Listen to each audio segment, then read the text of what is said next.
le slide sur lequel on s'était arrêté la dernière fois, c'était donc le slide qui parlait de la question des intérêts. Et ensuite, on a continué donc sur le slide. Donc, on a parlé de l'ordre de la révélation des versets qui parlent des intérêts. Donc, juste pour vous mettre un petit peu dans le bain, aujourd'hui, on va terminer la partie qui concerne les fondamentaux jurisprudentiels des transactions. Et donc, dans les deux prochaines séances, on va parler des différents produits utilisés dans la finance participative, évidemment. Et donc, pour avancer sur cette partie fondement jurisprudentiel des transactions en finance islamique, on faut bien garder en tête que la question des intérêts est une question qui doit être abordée de manière approfondie. Donc là, on a parlé des versets qui ont progressivement abouti à l'interdiction des intérêts. Ensuite, on a cité quelques hadiths qui concernent les intérêts, notamment Sab al-Mubiqat, notamment La'an akil riba wa mukilahu wa katibahu wa shahidihi, et d'autres hadiths authentiques, évidemment. J'essaie de ne citer que les hadiths authentiques liés à cette question. Ensuite, on est passé à la question de qu'est-ce que les intérêts. Et nous avons un petit peu ramené quelques paroles de savants en ce sens. Nous avions montré que les compagnons comme Ubay ibn Ka'b, Abdullah ibn Abbas, ibn Mas'ud, etc., أنهم نهوا عن قرض جار نفعا جلب نفعا, c'est-à-dire qu'ils ont interdit tout prêt qui suscite ou qui entraîne un usufruit. Et l'imam Malik dans le Mudawwana disait كل شيء أعطيته إلى أجل فرد إليك مثله وزيادة فهو ربا, c'est-à-dire que tout surplus par rapport à ce que vous avez prêté est considéré comme étant un intérêt. Donc, on garde en tête notre définition qu'on a posée. كل قرض جلب نفعا مشروطا من المقترض إلى المقرض فهو ربا. Ibn Qudama disait que tout prêt qui entraîne un usufruit est interdit, et ça fait l'unanimité entre les savants de l'islam. Ibn al-Mundhir également de l'école shafi'ite qui rapporte que les savants sont unanimes par rapport à ça.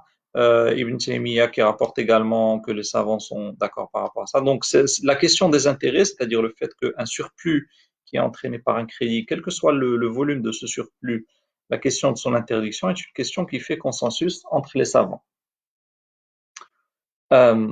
Et certaines objections disent que en fait les intérêts qui étaient interdits du temps des compagnons, c'était les intérêts, ce qu'on appelle l'anatocisme, ou encore les intérêts de retard, c'est-à-dire une fois qu'on a quelqu'un qui est en retard de paiement, eh bien le créancier lui dit soit tu augmentes, soit tu payes tout de suite. Et donc ça c'est riba al-jahiliya. On a des éclaircissements dans certains ouvrages, comme ce que nous montre Fakhr Razi dans ce qu'a évoqué par Al-Jassas dans Mafatih al-Ghaib. Il dit وربا الذي كانت العرب تعرفه وتفعله إنما كان قرض الدراهم والدنانير إلى أجل بزيادة على مقدار ما استقرض على ما يتراضون به, c'est-à-dire que on prête un montant على مقدار ما استقرض بزيادة, avec un surplus sur lequel on se met d'accord, يتراضون به. هذا كان المتعارف والمشهور بينهم, c'est-à-dire qu'il dit que c'est ça, c'est cette forme d'intérêt qui était connue. Donc c'est la forme du crédit bancaire qui est pratiquée aujourd'hui, qui était aussi pratiquée hier et il y a 1400 ou 1500 ans. Et il dit également معلوم أن ربا الجاهلية إنما كان قرضا مؤجلا بزيادة مشروطة. وقد نص قرار مجمع الفقه الإسلامي الدولي. مجمع الفقه c'est le consensus des savants aujourd'hui, ou un organe qui représente les savants des différentes écoles de jurisprudence et qui se réunissent une fois par an et qui tranche sur les questions un petit peu d'actualité qui concernent les musulmans en général dans le monde. Alors, cette décision, elle dit كل زيادة أو فائدة على الدين الذي حل أجله وعجز المدين عن الوفاء به مقابل تأجيله وكذلك الفائدة على القرض منذ بداية العقد هاتان الصورتان ربا محرم شرعا. Donc, on voit bien que les intérêts, c'est pas juste à l'échéance, c'est à l'initiation surtout, et comme disait Fakhr Razi, c'était la forme d'intérêt connue à l'époque. Alors, ensuite, on avait évoqué qu'il y avait une deuxième forme d'intérêt qui n'était pas très pratiquée aujourd'hui, c'est les bel euh, c'est les intérêts en fait qu'on retrouve sur un certain nombre de catégories d'objets qui sont les biens de première nécessité et les monnaies, comme l'a stipulé l'école malikite. Et donc, ça se base sur le hadith des six catégories. Mais ce qui est intéressant dans ce hadith des six catégories, c'est qu'il interdit également les intérêts à l'initiation du contrat, parce qu'il nous dit الذهب بالذهب والفضة بالفضة والبر بالبر والشعير بالشعير والتمر بالتمر والملح بالملح مثلا بمثل يدا بيد فمن زاد أو استزاد فقد أربى الآخذ والمعطي فيه سواء. Donc ce hadith nous montre que tout surplus, qu'il soit décalé dans le temps ou sur place, c'est équivalent à de l'intérêt. Euh, et là, on a un exemple de l'application du prophète sallallahu alayhi wa sallam de ce hadith quand Bilal a Ribel Bouyour, quand Bilal a apporté des dates et le prophète sallallahu alayhi wa sallam lui a demandé est-ce que toutes ces dates de cet endroit sont bonnes comme celle-ci. Il a dit non, mais nous échangeons un certain volume contre le double, etc., etc. Alors il a dit Hada ainu riba, il lui a donné une solution, c'est il lui a dit tu vends les dates et donc, tu récupères de la monnaie et tu rachètes avec de la monnaie d'autres dates. Et donc, ça, c'est l'une des choses intéressantes dans ce hadith, cette orientation prophétique, c'est que l'un des objectifs de l'islam, c'est la monétisation des échanges, de s'éloigner du troc, de sortir du troc et qu'on n'ait pas 36 000 produits de référence monétaire, qu'on ait seulement l'or et l'argent. Ce hadith figure dans Sahih al-Bukhari. Et donc là, on a un tableau qui récapitule rapidement les six catégories. Et donc, on voit que pour les catégories monétaires, l'or, l'argent, les devises, etc., on ne peut pas procéder à des échanges, surtout quand c'est la même chose, donc l'or contre l'or, l'argent contre l'argent, si ce n'est la même quantité et en spot. Si par contre on va échanger l'or contre l'argent, il n'y a qu'une seule condition, c'est la condition temporelle. Donc, on peut échanger de l'or contre l'argent, du dirham contre de l'or, des devises contre du dirham, en spot, mais en quantité différente, bien sûr. Ensuite, entre les monétaires et les non monétaires, donc les biens de première nécessité, le blé, l'orge, les dattes et le sel, c'est-à-dire le bien de première nécessité comestible et conservable, non périssable, eh bien, il n'y a pas de restriction. Par contre, entre les biens de première nécessité eux-mêmes, il y a les mêmes conditions de spot.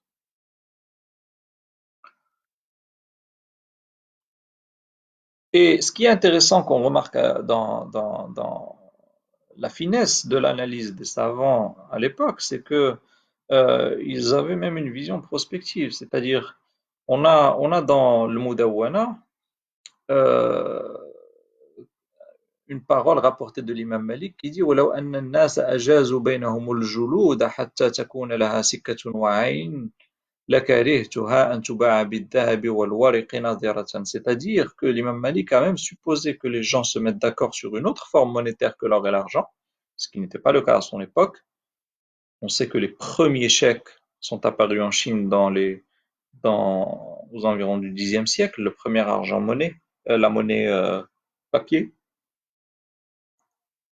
Et donc, l'imam Malik, au 8e siècle, a imaginé que ça peut se produire et que si jamais cette monnaie apparaissait, eh bien, il n'aimerait pas qu'elle soit échangée avec l'or et l'argent, qui sont aussi des monnaies, à terme. Donc, ça doit être fait en spot. Et ça montre à quel point il était visionnaire sur ce point-là. Ensuite, ce qui est intéressant maintenant, c'est que l'une des principales objections des personnes qui parlent des intérêts, c'est que oui, mais euh, les intérêts ne sont pas l'usure. Donc, on va essayer de faire un petit flashback historique pour voir d'où vient cette question des intérêts. Il faut savoir que quand on prend un dictionnaire pas plus ancien que le 19e siècle, fin 19e, eh bien, on a une définition qui nous dit l'usure est proprement toute espèce d'intérêt que produit l'argent. Littré, dictionnaire de la langue française, 1869, tome 2, page 2403.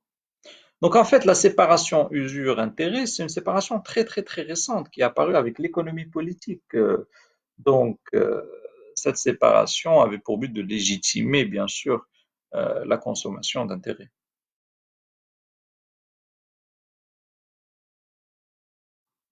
Ensuite, si on revient un petit peu plus en arrière, on va voir que même durant l'Antiquité, Aristote, 4e siècle avant Jésus-Christ, qualifiait l'intérêt de détestable car la monnaie est créée pour l'échange et non comme une fin en soi, elle est donc détournée de son but premier. Et il disait, selon ce qu'on rapporte de lui bien sûr, on a parfaitement raison de haïr le prêt à intérêt, ainsi de tous les moyens de s'enrichir, c'est le plus contraire à la nature. Donc même Aristote, qui n'était pas lié à un monothéisme, à ma connaissance, ne supportait pas cette question de l'intérêt. Ensuite, au niveau du judaïsme, euh, on a une interdiction de la pratique de l'intérêt. Tu ne prêteras pas avec intérêt. On peut retrouver ça dans Tarbit, Exode, versets 22 à 25, et dans le Lévitique, chapitre 25, versets 34 à 46. Et donc ça, c'était pratiqué par les Juifs avant la captivité de Babylone. Ensuite, après la captivité de Babylone, on a eu un changement paradigmatique, c'est-à-dire qu'ils ont considéré que, bon, avec les non-juifs, les intérêts étaient permis. Donc si vous rencontrez des Juifs conservateurs, même aujourd'hui, vous allez constater qu'ils ne pratiquent pas les intérêts entre eux. Et le Coran nous rapporte ce fait intéressant. On a le verset فبظلم من الذين هادوا حرمنا عليهم طيبات أحلت لهم وبصدهم عن سبيل الله كثيرا وأخذهم الربا وقد نهوا عنه وأكلهم أموال الناس بالباطل وأعتدنا للكافرين منهم عذابا أليما dans Surat Nisa, versets 160 et 161. Donc il nous informe que les Juifs ont consommé les intérêts après qu'il eût été interdit et proscrit, bien évidemment. C'est une logique monothéiste. Ensuite, dans le christianisme, il faut savoir que les intérêts ont tout le temps été interdits. Ils ont été légalisés par le Vatican le 3 juillet 1822 sous la pression des bourgeois et des rois. Et on peut retrouver certaines allusions à l'interdiction d'intérêts. Il faut savoir que les chrétiens considèrent l'Ancien Testament comme une source de loi, donc ce qui est valable dans l'Ancien Testament est aussi pour les chrétiens. Et en plus de ça, dans le Nouveau Testament, euh, on a donc, selon le verset, dans l'évangile selon Luc, chapitre 6, versets 34 à 36, on a une allusion à l'interdiction des intérêts. Euh, dans la doctrine de l'Église du XIIIe siècle, on peut noter qu'il y a usure lorsqu'on demande en retour plus que ce qu'on a donné. Donc usure, intérêt, interchangeabilité des mots. L'évêque Ambroise considérait que les usuriers se verraient refuser la paix éternelle. Donc la paix éternelle, c'est le paradis, donc leur destination, c'est l'inverse. Ce qui est assez dur comme jugement. Le concile de Paris en 1312, donc les conciles, c'est un peu comme le Majami el-Fiqhiyya, c'est des conciles où se rassemblent des docteurs de la foi pour statuer de questions importantes. Donc le concile de Paris en 1312 réclame l'excommunication des laïcs coupables de prêts à intérêt. L'excommunication, c'est le fait qu'on ne va plus les considérer comme croyants. Donc on va les considérer comme étant mécréants, donc des non-chrétiens, des apostats. Et donc ça montre le fait que c'était un jugement très dur, même dans le christianisme, par rapport aux intérêts. Thomas d'Aquin, en essayant de comprendre pourquoi le prêt à intérêt diffère des loyers et des autres biens, a conclu que seul l'argent ne se détériorait pas au fil du temps et du fait de l'usure du bien. L'intérêt, en fait, rémunère un usufruit incertain parce que l'argent emprunté peut être investi et perdu, tandis que le loyer rémunère un usufruit certain. Aujourd'hui, le Vatican appelle aussi les banques à s'inspirer des règles de la finance islamique afin de restaurer la confiance, parmi leurs clients en ces temps de crise économique. Keynes également soutenait pas l'interdiction des intérêts, mais qu'un taux zéro ou proche de zéro participait au plein emploi. Maintenant, voyons les conséquences de l'intérêt d'un point de vue socio-économique. D'un point de vue social, il faut savoir que la banque rend la vie plus chère aux pauvres, vu que les intérêts sont intégrés dans l'augmentation des prix, euh, et donc on a une perte de pouvoir d'achat. Le pire, c'est que le taux d'intérêt pratiqué par rapport avec le client augmente à mesure de la précarité de la situation. On est donc dans une sorte de situation d'exploitation de faiblesse. L'intérêt crée également une injustice sociale parce que comme la TVA, c'est au consommateur final d'en subir les conséquences. En fait, c'est un coût fixe en plus pour le producteur qui le répercute sur le prix final. On a également la disparition de l'esprit d'entraide entre les croyants, comme on rapporte de Ja'far Sadiq. Maintenant, d'un point de vue économique, l'intérêt rémunère tout simplement un facteur improductif tout seul, qui est le temps. Si vous prenez un lingot d'or et que vous le laissez 1000 ans, après 1000 ans, ça sera un lingot d'or. Donc l'intérêt rémunère un facteur improductif, qui est le temps. Le temps, bien sûr, c'est ce qu'il y a de plus précieux dans nos vies, mais tout seul, il ne produit pas. Donc le temps doit être couplé soit au travail, soit au capital risque, pas au capital seulement, parce que le capital seulement avec le temps ne produit rien. Comme on l'a dit, si on pose un lingot d'or sans travail, eh bien il ne produira rien. Ensuite, d'un point de vue économique, l'intérêt, selon le Club de Rome, est le principal facteur d'inflation. Le Club de Rome, c'est le club qui rassemble les grandes puissances économiques. Et donc, ils ont considéré que l'intérêt est le principal facteur d'inflation. L'inflation qui a bien sûr des causes endogènes et des causes exogènes. On ne parle pas ici des causes exogènes importées, on parle des causes endogènes. Et donc, pour préserver le pouvoir d'achat, il ne faut pas remédier aux conséquences, il faut remédier aux causes des facteurs de l'inflation, aux causes de l'inflation, qui sont principalement l'intérêt. D'ailleurs, l'argent n'a pas de valeur intrinsèque, c'est donc son utilisation qui est ancrée. C'est un outil. Ensuite, les intérêts consolident la position de rente de situation des capitalistes et le cloisonnement des classes. Et c'est valable également à l'échelle des pays parce que les plus riches s'enrichissent toujours plus. Une sorte d'effet de centrifugeuse. Ensuite, l'intérêt pousse les rentiers à ne pas s'engager dans l'économie et préférer la rente, ce qui réduit la capacité économique. C'est un effet d'éviction. Au lieu qu'ils rentrent dans l'activité économique, ils ont un revenu certain. Or, comme je vous l'ai dit l'autre fois, il n'y a aucune activité dans le monde économique ou financier qui donne un revenu certain à partir d'un capital. Aucune, sauf les intérêts. Je ne parle pas du travail, bien sûr, là on est dans le salariat, on est dans un tout autre domaine, mais dans l'utilisation du capital, aucun investissement, aucun commerce ne vous donne un capital certain avec zéro risque. Le risque peut être faible, mais pas nul. Donc le rendement garanti n'a aucun fondement économique. Aussi, Maurice Allais, prix Nobel d'économie, dénonçait le postulat selon lequel la valeur présente est toujours préférée à la valeur future. Des fois, on peut préférer la valeur future à la valeur présente. Euh, Qu'est-ce qui différencie l'intérêt de l'allocation? La dépréciation. C'est la dépense d'une partie d'un travail emmagasiné et non un transfert de propriété. Quand on loue, on sait que le bien loué sera d'une certaine manière endommagé. Et donc, le fait qu'elle soit endommagée, eh bien, c'est un petit peu une sorte de compensation de cette location. La location n'est en aucun cas la compensation pure et simple et unique du coût d'opportunité. Parce que le coût d'opportunité n'est pas certain. Vous aurez pu utiliser la chose comme ne pas l'utiliser. Et donc, pour résumer, grosso modo, on a 6 grandes objections majeures à l'interdiction de l'intérêt, qu'on entend beaucoup aujourd'hui autour de nous. Euh, D'abord, l'intérêt, c'est pas l'usure. On a démontré, dictionnaire de la langue française à l'appui, que cette distinction est très récente.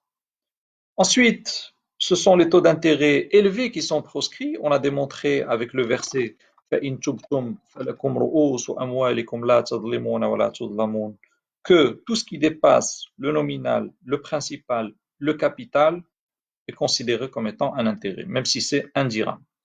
Donc ce verset est clair, c'est d'ailleurs, comme on l'a dit, les derniers versets révélés dans le Coran sont les versets de la page des intérêts, la page qui parle des intérêts en général, dans Surat al-Baqarah. Ensuite, euh, certains disent, oui, mais le taux d'intérêt ne peut pas être interdit parce qu'il compense le taux d'inflation pour la banque. La banque, elle a des charges, elle a une inflation. À cela, il faut répondre que la banque, ses revenus se composent de 3 étages majeurs. Le coûts ou bien les charges, le taux d'inflation et le profit. Et donc l'intérêt couvre ces trois étages. Et donc il y a profit. Donc l'intérêt ne compense pas seulement l'inflation pour la banque. D'autres rétorquent que l'intérêt permet de couvrir le coût d'opportunité. À cela, on dit que le coût d'opportunité n'est pas un élément certain, contrairement à l'intérêt qui est un revenu certain. Le coût d'opportunité, c'est le fait que j'aurais pu, avec mon capital, investir ailleurs. Or, cet investissement ailleurs, il aurait pu générer un profit, comme il aurait pu se solder en une perte. L'intérêt ne peut pas se solder par une perte parce que c'est une dette et la dette est liée à vie à son contractant. Donc le risque de crédit n'est pas un risque considéré bien sûr parce que la dette est héritée. Attention. Quatrième objection qu'on entend souvent, la monnaie n'est pas comparable à l'or et l'argent. Ça, c'est une objection qui est sans fondement économique, dans la mesure où la monnaie est effectivement quelque chose qui a représenté jusqu'à euh, la fin de Bretton Woods l'or directement. Les autres monnaies étaient libellées en dollars et le dollar libellé en or, donc ça date de 71. Après 71, on a découplé la monnaie de l'or, mais comme on le voit dans les définitions des juristes, la monnaie est toute chose sur laquelle yata'arafu alayhi nas, c'est-à-dire c'est toute chose que les gens utilisent pour faire des transactions. Ça peut même être des coquillages. Qu'est-ce qui empêche cela? Et comme l'imam Malik l'a dit, ça peut être jouloud al-ba'ir. Donc la monnaie est effectivement comparable à l'or et l'argent quant à sa fonction et quant à son utilité. Et si on dit cela, on va même dire qu'il n'y a pas de zakat sur l'argent, vu que ce n'est pas comme de l'or et de l'argent, etc., etc. Bref, ça donnera des conclusions absurdes. Sixième objection qu'on entend souvent, c'est que l'intérêt compense la dépréciation si je prête l'argent à autrui. Effectivement, ça peut sembler logique. Mais ce que l'on a à répondre à cela, c'est que, eh bien, ça compense effectivement la dépréciation de l'argent si je le prête à autrui, mais est-ce que cet argent, si je l'avais gardé, il n'aurait pas subi la dépréciation? Si on suppose qu'il y a dépréciation, parce que des fois il peut y avoir déflation et pas inflation, mais imaginons qu'il y ait inflation. Si je garde cet argent dans ma poche, est-ce qu'il n'aurait pas subi cette inflation? Bien sûr que si. Donc pourquoi, si je le garde, j'accepte de supporter l'inflation, mais si je le transfère, je le prête, je n'accepte pas cette inflation? C'est une incohérence. On peut rétorquer que oui, mais si je le garde chez moi, j'aurais pu l'investir. À cela, on rétorque la quatrième objection, c'est que si je l'investis, ça peut gagner comme ça peut perdre. Donc toutes les objections que les gens qui se disent ou qu'ils diffusent par rapport à l'interdiction des intérêts et qui semblent intelligentes sont des objections de façade qui ne tiennent pas quand on creuse le raisonnement dans sa logique jusqu'au boutiste. Ensuite, on a d'autres éléments qui sont proscrits dans la finance islamique comme la vente de la dette. Euh, c'est quelque chose qui est effectivement lié à l'interdiction des intérêts, donc c'est juste une interdiction faraïa si on veut. Euh, et il est nécessaire de connaître d'une manière générale les tenants et les aboutissants de la question des intérêts, vu son importance, vu les dangers qu'elle implique. C'est pour ça qu'on rapporte que Omar al-Khattab a dit: et on rapporte de Ali qu'il a dit donc c'est des choses assez importantes qu'on néglige aujourd'hui. Deuxième interdiction majeure qu'on a en finance islamique, mais qui est de loin inférieure à celle des intérêts, parce que l'intérêt, comme on l'a dit, ça fait partie des grands péchés capitaux, de Stabel Mubiqat, de Akbar al-Kaba'ir, etc. On a l'interdiction du gharar. L'interdiction du gharar, c'est une interdiction. C'est quelque chose qui est haram, comme beaucoup de choses qui sont haram dans l'islam. Mais ce n'est pas dans Akbar al-Kaba'ir. Pourquoi? Parce qu'on a constaté que le prophète sallallahu alayhi wa sallam, dans des situations exceptionnelles, eh bien, il a autorisé le gharar. Qu'est-ce que le gharar? Alors déjà, on a un hadith dans lequel le prophète sallallahu alayhi wa sallam naha an bay' al-gharar. الغرار هو مجهول العاقبة وما فيه جهالة لا تغتفر. C'est une incertitude majeure dans une transaction. Le gharar peut être lié soit à l'objet du contrat, c'est-à-dire ce que je vends ou ce que j'achète, ou bien à la structure du contrat, c'est-à-dire comment mon contrat est rédigé. Selon Yunus al-Masli, le gharar peut être présent dans les cas suivants: l'existence, la livraison, la quantité, la qualité, la catégorie, le délai. Alors, le gharar est illicite si trois conditions sont réunies. La première, qu'il soit dans une transaction commerciale et non un don. Parce que le prophète sallallahu alayhi wa sallam a interdit bay'ul gharar. Il n'a pas interdit le gharar, il a interdit bay'ul gharar. Du coup, si je donne quelque chose d'imprécis, par exemple un carton qui comporte énormément de, je sais pas moi, un carton qui comporte énormément de masques de protection, par exemple, sans que je sache quel est ce nombre de masques, ça peut être 100, ça peut être 200, eh bien c'est autorisé dans la mesure où on est dans le don, on n'est pas dans la transaction commerciale. La transaction commerciale est basée, comme le dit le Coran, sur le mushahat, c'est-à-dire la précision au shtar. Deuxième condition qui doit être là pour que l'oral soit interdit, il faut qu'il soit l'objet du contrat et non un élément annexe. C'est-à-dire quand je donne une boîte pleine de masques, effectivement, quand je vends une boîte, imaginons que je vende cette boîte pleine de masques, eh bien ce que l'acheteur cherche, c'est effectivement les masques, c'est pas la boîte en carton. De la même manière, si je vends une maison, euh, l'acheteur ne connaît pas forcément l'épaisseur du métal qui a servi à faire les poutres de la maison et il ne le cherche pas d'ailleurs. Pourquoi? Parce que c'est quelque chose d'annexe. C'est pas quelque chose de fondamental dans le contrat. Et donc, tant que le rara n'est pas le fondement, l'objet du contrat, eh bien, il est autorisé si on veut. Par exemple, je donne un autre exemple pour clarifier. On vend une voiture et l'acheteur n'a pas vérifié si les pneus de cette voiture, par exemple, sont du 17 pouces ou du 16 pouces, par exemple.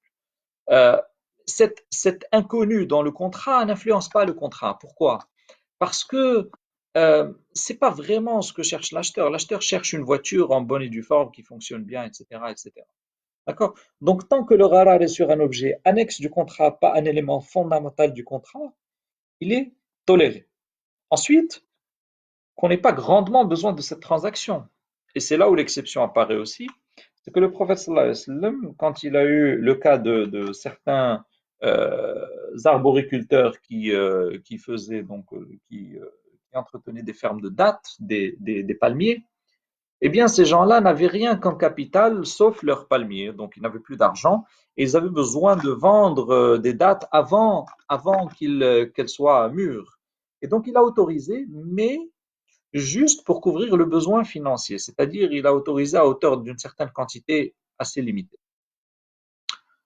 Et donc, on n'a pas grandement besoin de cette transaction. Un autre exemple, par exemple, quand on achète des œufs, bien, ce qu'on achète, ce qu'on veut, c'est l'intérieur de l'œuf, c'est pas l'extérieur. Or, tant qu'on n'a pas ouvert l'œuf, on n'est pas sûr que ce qu'il y a à l'intérieur de l'œuf est sain. Donc, on autorise cette transaction parce qu'il y a un grand besoin de cette transaction. OK? Donc, si ces trois conditions sont réunies, c'est-à-dire que le rara est dans une transaction commerciale, l'objet du contrat n'est pas un élément annexe et qu'on n'a pas grandement besoin de cette transaction, le rarar est proscrit. D'accord? Ensuite, on a d'autres interdictions dans la finance islamique qu'on va retrouver plus tard, comme la majorité des produits dérivés, si ce n'est tous les produits dérivés. La vente à découvert, un Hakim ibn Hizam, قال رسول الله صلى الله عليه وسلم لا تبع ما ليس عندك, la vente à découvert. Euh, Ensuite, la yahillu salafun wa bay', c'est-à-dire les contrats dans lesquels on a et un prêt et une vente, parce que souvent la vente sert à couvrir un intérêt déguisé dans le prêt, par exemple une vente à un prix moindre couplé à un prêt. Euh, on a également l'interdiction de vendre ribh ma lam yudman, bay' ma laysa indak. Shartani fi bay', certains rapportent cela à bay' al-hina ou bay'atin fi bay'a. Ou des conditions qui vont à l'encontre de l'objet du contrat. Bien sûr, donc la vente à découvert, on l'a autorisée. La vente d'un produit avant son déplacement, effectivement, quand on parle des produits qui sont mobiles, les produits, le mobilier, il est interdit pas de le vendre, mais de le revendre. Donc là, on a un hadith de Abdullah ibn Omar dans lequel il a acheté de l'huile et quelqu'un a voulu lui racheter sur place. Il était encore chez le vendeur. Donc, Zayd ibn Thabit lui a proscrit cette transaction. Il a dit La tabi'hu hatta tanqula, c'est-à-dire ne le vends pas avant de le bouger. Et ça montre la finesse de cet objectif de la finance islamique qui est de coller l'économie réelle à la finance pour qu'on n'ait pas une spéculation, 10 000 ventes et reventes d'un baril de pétrole qui n'a pas bougé.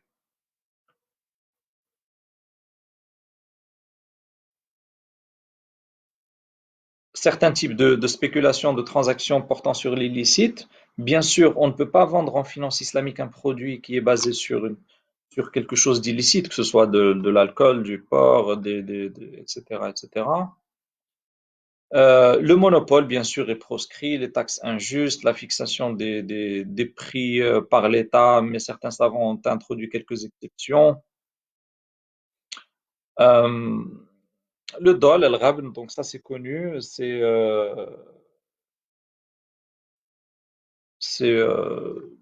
c'est connu même dans le droit positif.